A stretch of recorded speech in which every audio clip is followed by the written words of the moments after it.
ধানমন্ডির ৩২ নম্বরের বাসভবনটি গুঁড়িয়ে দেওয়ার পর নানা ধরনের নাটকীয়তা চলছে।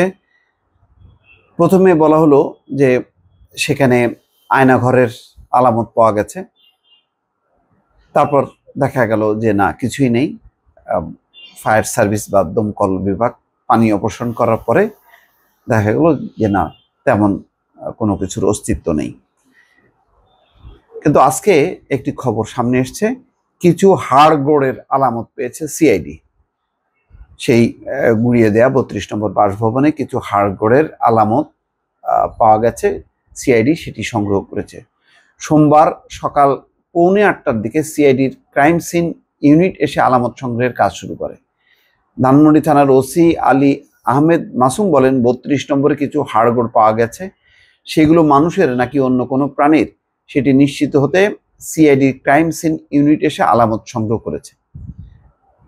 এর আগে বুধবার রাতে আওয়ামী লীগের ফেসবুক পেজে সেই ক্ষমতাচ্যুত প্রধানমন্ত্রী শেখ হাসিনা ভাষণ দেবেন, তার প্রতিক্রিয়ায় রাত ৮টার সময়, ৯টায় ভাষণ দেওয়ার কথা ছিল, ৮টার সময় ওই বাসভবন ভাঙচুরের কাজ শুরু হয়, তারপরে বুলডোজার এসে গুঁড়িয়ে দেয়।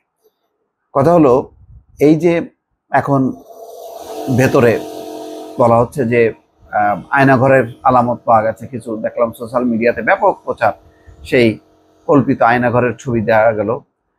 তারপরে সেটির ব্যাপারে সন্দেহ নিরসনের জন্য ফায়ার সার্ভিস তারা পানি উত্তোলন করলো, দেখলো যে না, বেসমেন্টের নিচে যেভাবে পানি জমা থাকে সেটাই, অর্থাৎ ৩২ নম্বর সংলগ্ন আরেকটি ভবন, সেই ভবনের।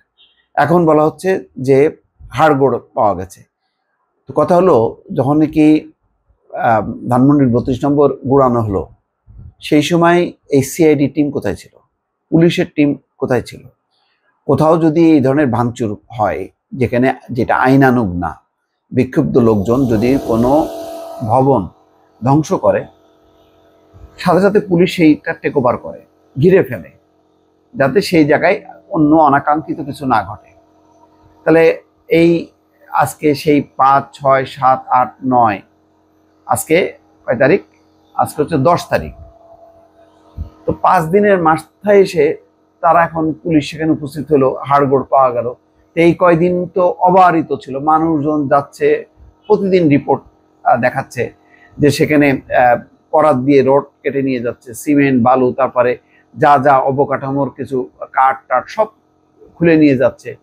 তো তখনও চুপচাপ থাকলো পুলিশ, ওই মানুষজনকে সরানো, ওখানে যাতে দুর্ঘটনা না ঘটে, যেহেতু পুড়ায় দেওয়া হয়েছে, তাহলে মানুষ যাতে ওখানে ভেতরে ঢুকে যাতে কোনো ভবন ধসে না পড়ে, বাকি অংশটা কোনো কিছুই করলো না। এখন যে হাড়গোড়ের সন্ধান পেল, এই হাড়গোড়ের নেবে, দায় দায়িত্ব কে নেবে?